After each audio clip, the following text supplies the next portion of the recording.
constitution of Ukraine makes it impossible to give up territory or trade land. It's as though it's never even occurred to him that his people will needlessly die in perpetuity until he acknowledges reality. I'm getting really irritated with Zelenskyy because it doesn't seem like this guy wants peace. Or it doesn't seem like he understands what that looks like. It doesn't seem like he understands what his options are. There are only two options right now. There are only two, and there only would have ever been two options if the international community didn't come in and save Ukraine's ass. Okay, so settle now, compromises, and end the war and save lives, or continue it and lose lives until Russia takes it all. The only thing that remains to be seen is how many more lives will be lost. Yep. And that's it. There really is no door number three, and there absolutely is no chance of a door number three unless the United States continues to help supply, maybe some NATO nations if they pay their fair share right now.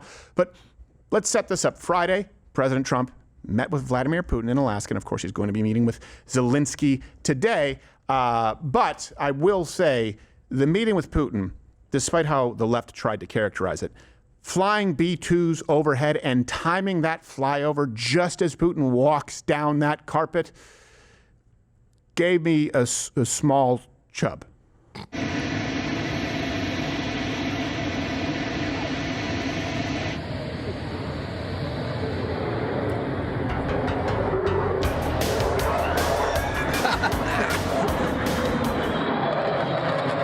Even Putin's like, that was good, okay. Today, when President Trump saying that if he was the president back then, there will be no war. And I'm quite sure that it would indeed be so. I can confirm that. Many points were agreed to.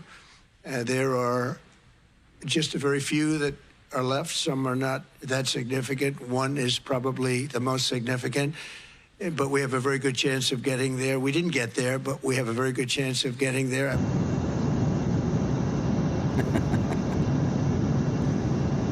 And by the way, that's the only language that Putin speaks, right? That's the language that strong men allegedly speak, is that of power. It was a show of strength. And also, speaking of that, there's a rumor that President Trump may actually have another show of strength, sending the treaty papers on a B-2 bomber while Putin's still in transit.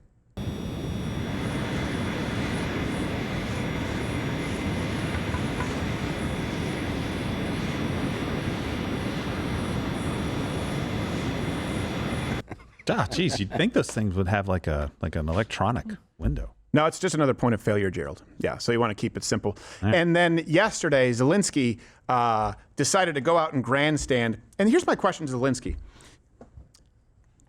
If the United States or other nations didn't get involved, would Russia kick your ass? Of course, the answer is yes. Would you have not a snowball's chance in hell of putting up a fight? Yeah? Okay. You're in no position to be laying out demands or acting like you're in control of anything, but here he is doing it. The constitution of Ukraine makes it impossible to give up territory or trade land.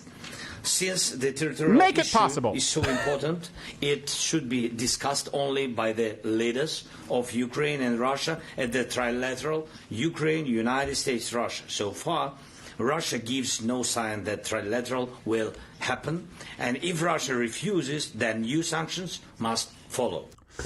No sanctions must follow, right, Dad? You're frustrated with Zelenskyy now, but wait until you see this picture of Zelenskyy. It's a video. It's a video? Is this new? This is today. Yeah. Oh, no. I don't think we need to play the whole thing, but here no, you'll we see. don't. Okay. Oh, he's dressed for the occasion. Yeah. He's in a T-shirt. Wow. In a meeting. Who's this meeting with, they said? It's with Special Representative Keith Kellogg. Oh, I thought it was the CEO of Gymshark. Seriously, it's like at the press conference for the EU thing, like you had a shirt on, you had some kind of jacket with a collar or something like that. You acted like you were a serious person. It's not the be-all, end-all for me, what you show up in. It's that you understand that reality... It's entitlement. Yes. It's entitlement. It's entitlement. And everyone hates entitlement. This guy's an entitled little prick is what he is. I'm president, bitch. And this is and this is not to say, hey, what Putin did was, that's not to say any of it. No. But you've proven your critics right, Zelenskyy, by acting like an entitled little prick this entire time. It's as though it's never even occurred to him that his people will needlessly die in perpetuity until he acknowledges reality. And by the way, his own people don't want to die anymore. When people talked about George W. Bush for war, oh, look at the war in Iraq, it's no longer popular. Well, that was a little different because it wasn't a war right here on our shores. And I understand you can't necessarily govern by poll. I get that. But in this case... And we went there. Right. We went there. It's not like they came here. Yeah. People weren't opposing World War II after, right. Pearl Harbor. In this case, his own people don't... This is Zelenskyy's war. Yeah. This is Zelenskyy's war. Let's say that with me. This is Zelenskyy's war. And so view all of the rhetoric through the lens of this is now Zelenskyy's war, because his own people are willing to make compromises in order to stop death. It sucks, but guess what? If a nation can kick your ass and decided they were going to kick your ass historically throughout all of humanity, you're getting your ass kicked. We will not, my constitution. All right. They burned it. Die. Now what? That's your choice, your option. Yeah. Die. That's what he's saying is, we will die. I will kidnap my citizens from the street, from the nail salon, and I will send them to die unless I can wear T-shirt at conference. All right.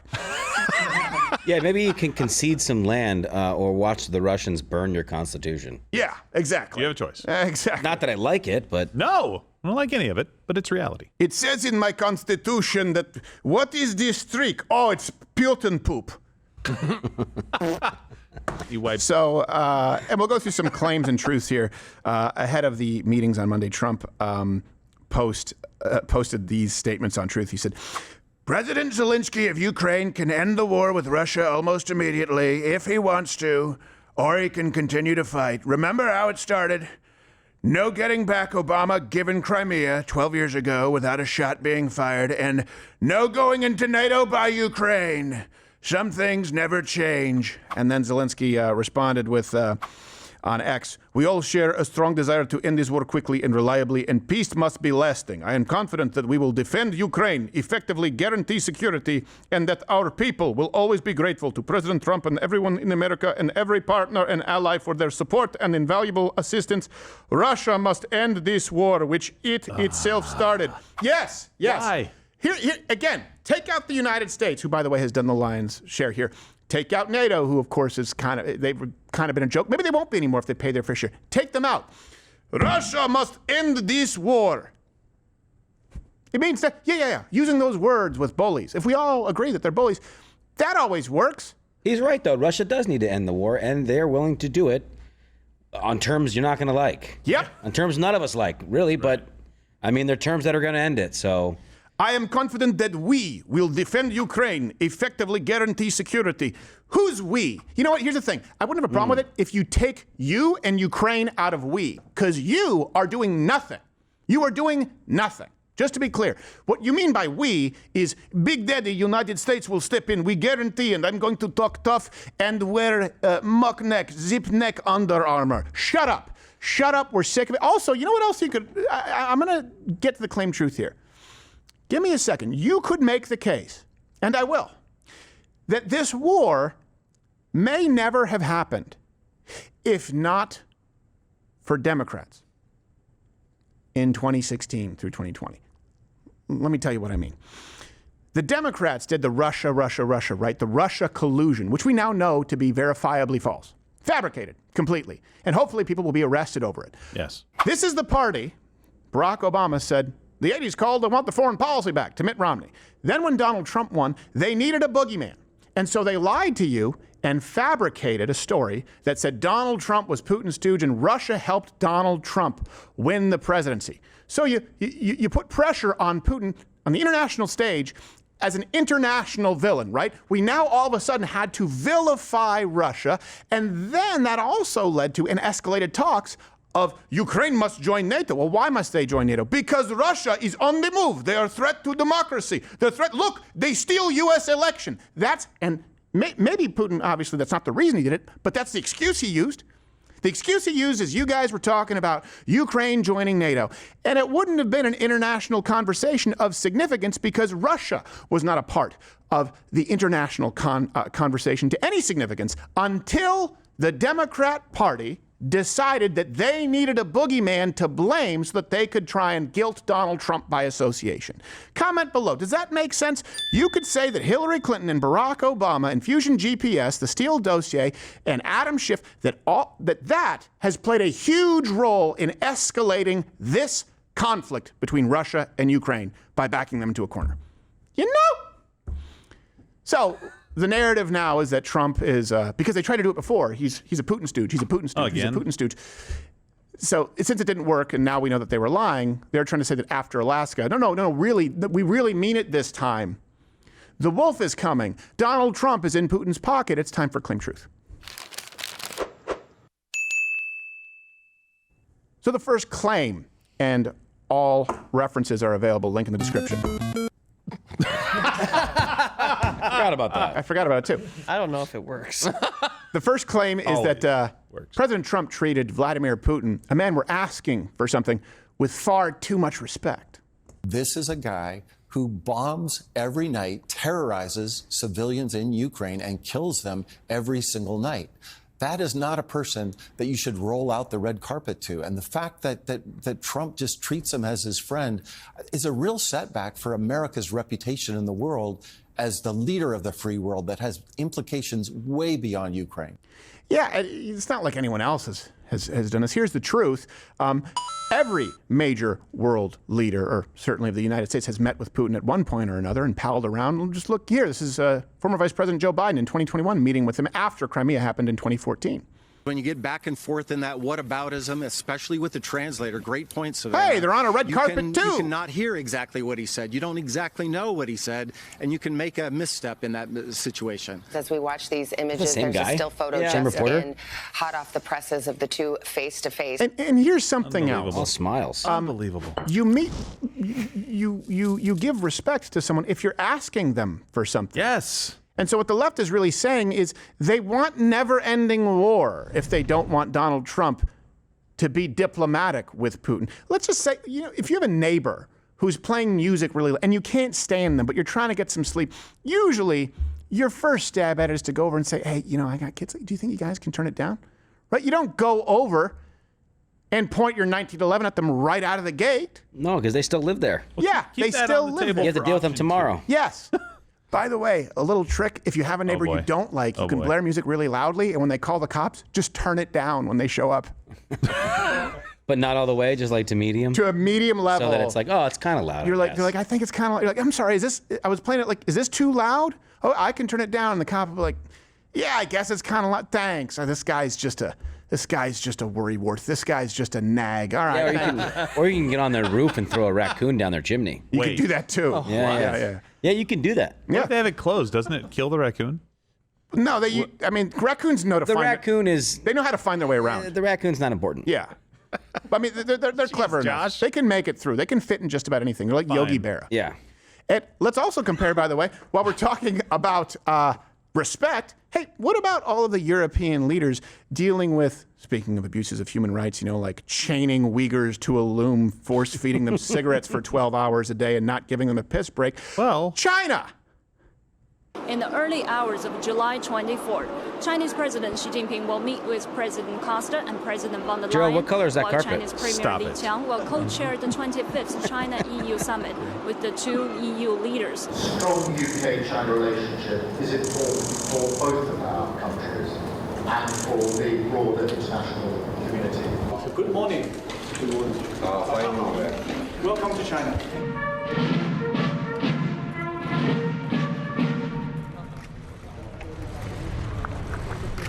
Did your husband still beat you? It could be argued that China is a more dangerous threat to those who live on the globe, commonly referred to, as Earth, our planet, than Russia. I don't know if you know that, but they're kind of a significant player. Here's the next claim that you're going to see from the left, is that, after all is said, Alaska, just that meeting itself, that was a win for Putin and Russia. What President Trump came into Alaska saying he wanted was an immediate ceasefire to halt the killing right away. And then he left Alaska, not only without that ceasefire, but giving up on it. A complete reversal in just a few hours of time. Sort of. The kind of which we don't normally see in international diplomacy.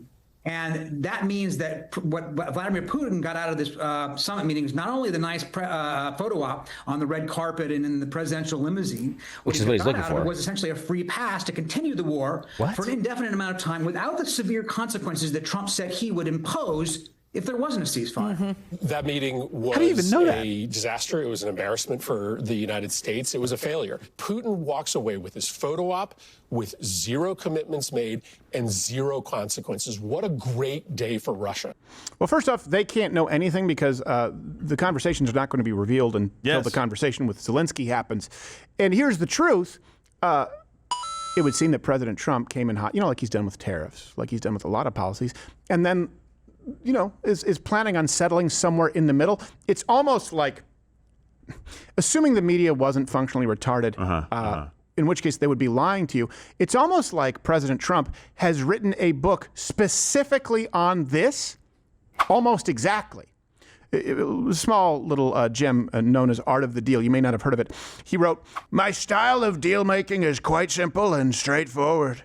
I aim very high, and then I just keep pushing and pushing and pushing to get what I'm after. Sometimes I'll settle for less than I sought, but in most cases I still end up with what I want. The worst thing you can possibly do in a deal is seem desperate to make it."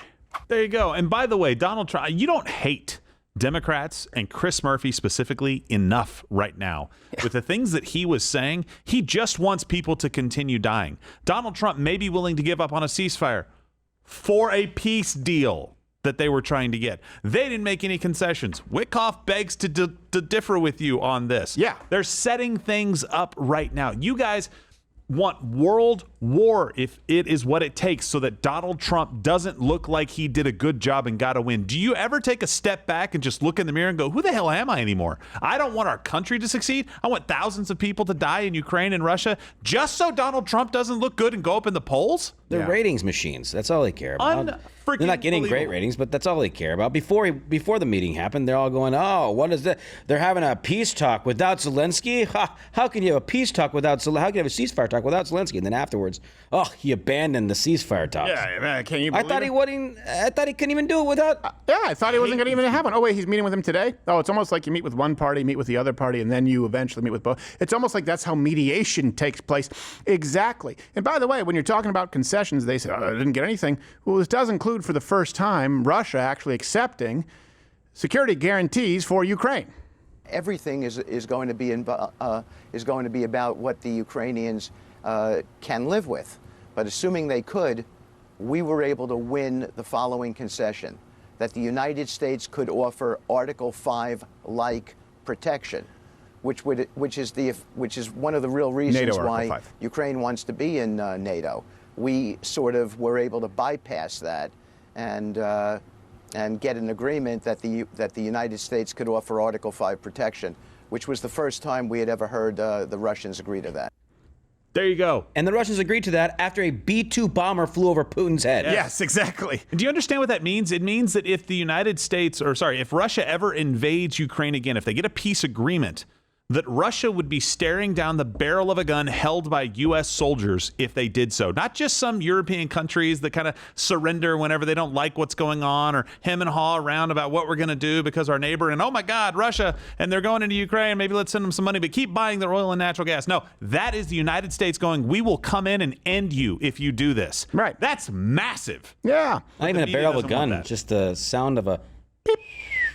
Yeah, like Wile E. Coyote. And by the way, we're going to continue with these claims, and there obviously are developments as we are live right now and setting them straight with some truths. But if you are not a Rumble Premium member, Mug Club is Rumble Premium, Rumble Premium is Mug Club. You get 100% more of this show. You get Donald Trump Jr., Dr. Disrespect, Russell Brand, Nick DiPaolo, Mr. Guns and Gear, everything ad-free and a wonderful hand-etched mug. And more importantly, none of this exists without your membership because we are actually funded by viewers like you. You can also try it for $9.99 a month.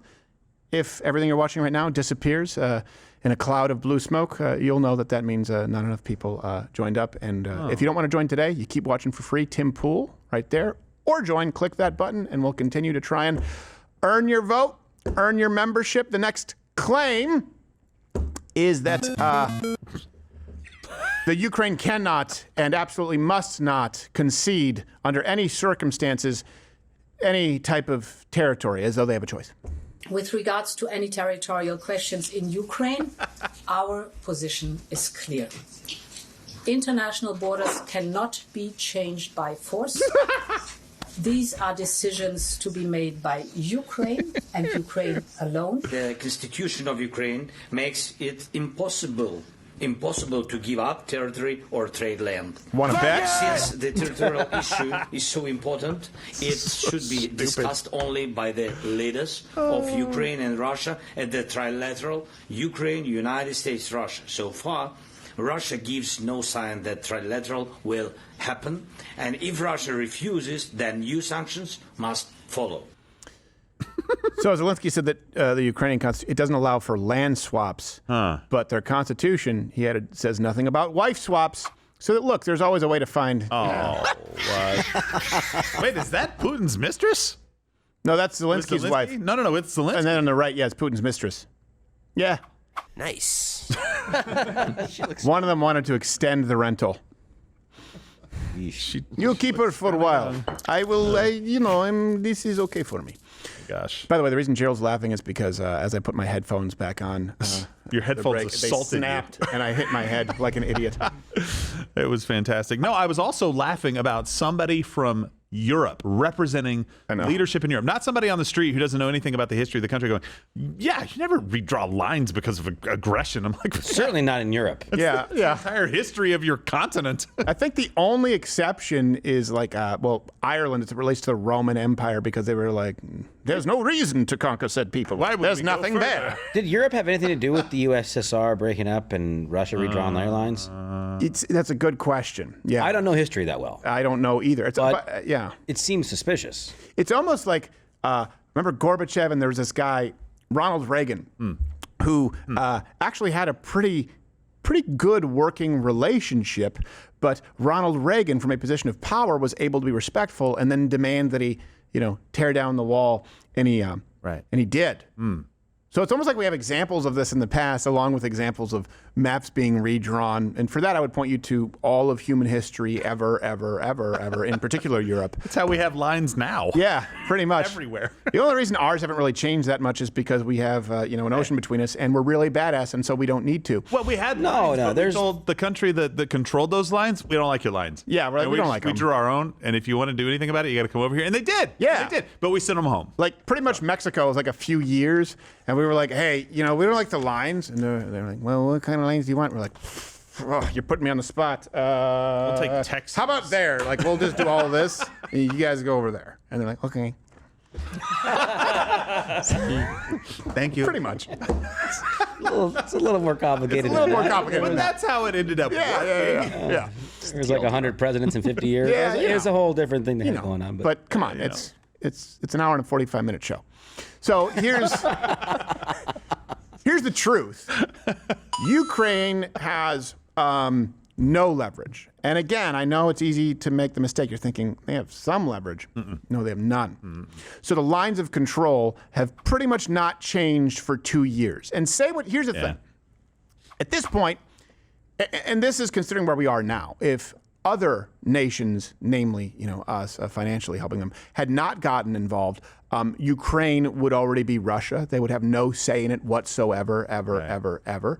And at this point, they still really don't have all that much leverage. They can do nothing. Again, take everyone else out. What does Ukraine do? Now be Russia. So it doesn't mean that that's a good thing. It doesn't mean that it's right. It doesn't mean that conquering people is morally justified. I'm just saying that it is. And the only reason that it is not in this case is because of our good graces. And so, we get it. There's also an interest that people have in not seeing Russia. One could argue expanding their borders. I understand that. We just ask that you not demand our services and berate us and wear a wife beater while doing it. Wait, no. It's not just that. It's that if we don't force them to do something, then we have to sanction them into doing something by maybe doing secondary sanctions and maybe addressing India and China at a certain point, which could economically impact us and also potentially start a war. Yeah. Maybe even a hot war. I doubt it, but maybe it's close, right? Yeah. That's what we have to do.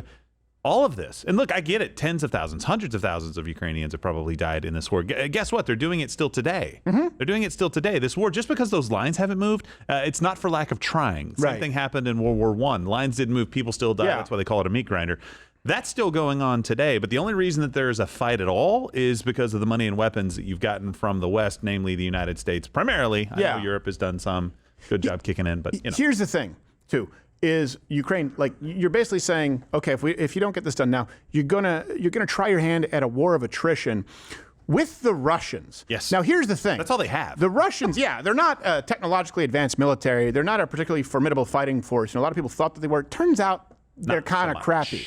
The only way, though, you have to give them credit. The only way they've really ever won wars is war of attrition. It's kind of their thing. Like, all the mediocres have their calling cards. And for Russia, it's war of attrition. It's throw more bodies, see what happens. And if you want to do that, that's one where if I were a betting man and I were to bet, this is like a life and death situation, I would bet on death.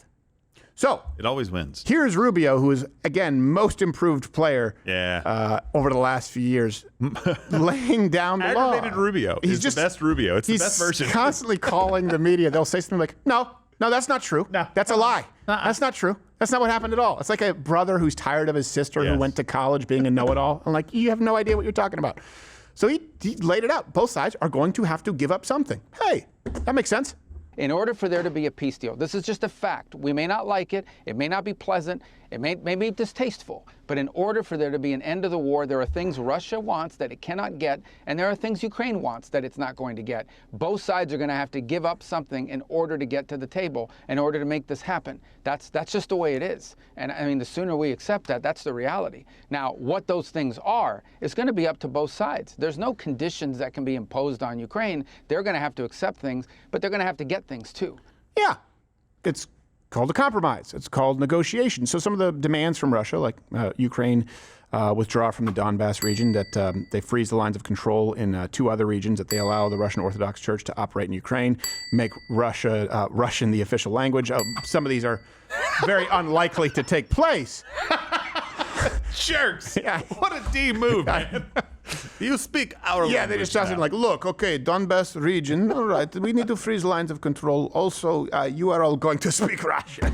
Yeah, well, you know why? They've done that before. They went in there and basically said, all of Ukrainian culture is gone. You can't teach any Ukrainian stuff. You have to have Russian this, Russian that. I get it. I understand it's a power move. They've tried to do it. We will make one exception for Mila Kunis if she is into hotel room. Wait a minute. Mila Kunis now or Mila Kunis 10 years ago? Any Mila Kunis. You shut your mouth.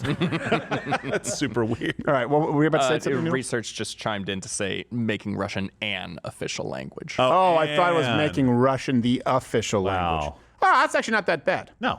Okay, you can have 2. You know, it can be like Quebec, only without so many people having sex with sisters. We are not Somalia. Unless sister is Mila Kunis. That's right. Look. Every rules are meant to be broken. So claim.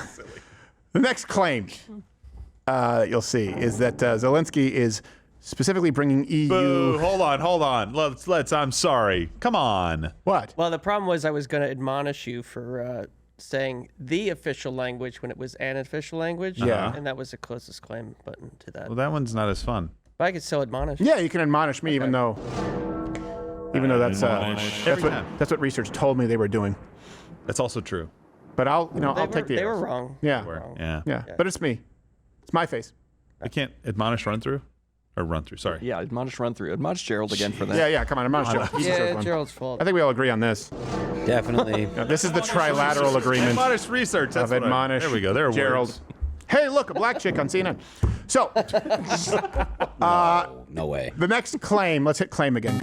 Yeah! Woo! That Zelenskyy is specifically bringing leaders from the EU to make sure that Trump doesn't bully him in his moisture-wicking T-shirt again. You know, there is concern from the Europeans that President Zelenskyy is going to be bullied into signing something away. That's why you have these European leaders coming as backup tomorrow. And here's the truth, pretty much in real time from frustrated, exhausted Rubio. No, that's a lie. That's not true. They're not coming here tomorrow to keep Zelenskyy from being bullied. But you said that they're coming here tomorrow to keep Zelenskyy from being bullied. They're not coming here tomorrow. Oh, this is such a stupid media narrative that they're coming here tomorrow because Trump is going to bully Zelenskyy into a bad deal. We've been working with these people for weeks on this stuff. They're coming here tomorrow because they chose to come here tomorrow. We invited them to come. We invited them to come. The president invited them to come. I don't know why they think that Zelenskyy can be bullied into anything. Well, some would argue that Putin is bullying him by killing his people. That's true. Yeah. And he's still trying to fight back. I don't think a couple of jokes and a "Hey, can you thank me?" Yeah. I don't know if Zelensky's fighting back so much anymore, but he certainly has the garb for it. Well, but it's also he's ready to go, dude. It's not bullying when you go, hey, by the way, since we are your benefactor, we're funding your little excursion here, and we understand, and we're on your side. Maybe it's time to stop with all the fighting, and we'll guarantee. You remember that NATO thing you wanted? We will act as though NATO is us anyway, so this is basically the same thing, just without the title. So Russia can go back and, hey, they're never going to join NATO. Fantastic. Russia wins. And you can go home going, hey, if they ever invade again, the United States is going to come over and knock on their door. That's a huge win. Yeah. That's not bullying. That's saying, hey, get to the table and stop being an idiot. Your people are dying. Do you have any men of military age left? Do you have any? Yeah. I can't imagine using the word bullying. I know. On international policy stage. Yes. Here's the thing, is I tried to think of a parallel historically. There really isn't one as far as this kind of grandstanding, certainly to this bold of a degree, when you have no abilities yourself. It would be like if, let's say, the United States actually was an evil empire. And I've always said proof positive that it's not, is that Canada is allowed to exist. It's true. But let's just say that the United States decided that they were taking over Canada tomorrow. Now, let's say in a parallel world, no one in the international community, right? Canada was on its own. It was Canada versus the U.S., right? They had to defend a country bigger physically than the United States with about 1/10 of the population. And imagine if the Canadian leader was going, "We will fight to every last man," and they're all gone. No, you're not in a position where you can't. They all moved to Montana. Yeah, it's done. Oh, Canada's no longer a thing. That's what, and people will tell you you're a Putin apologist because you understand human reality. You're in a war that you can't win. Vagina is exactly what I would say if I wasn't here on YouTube. So go and subscribe on Rumble. Same channel where free speech is actually alive and well. Or you can stay here and the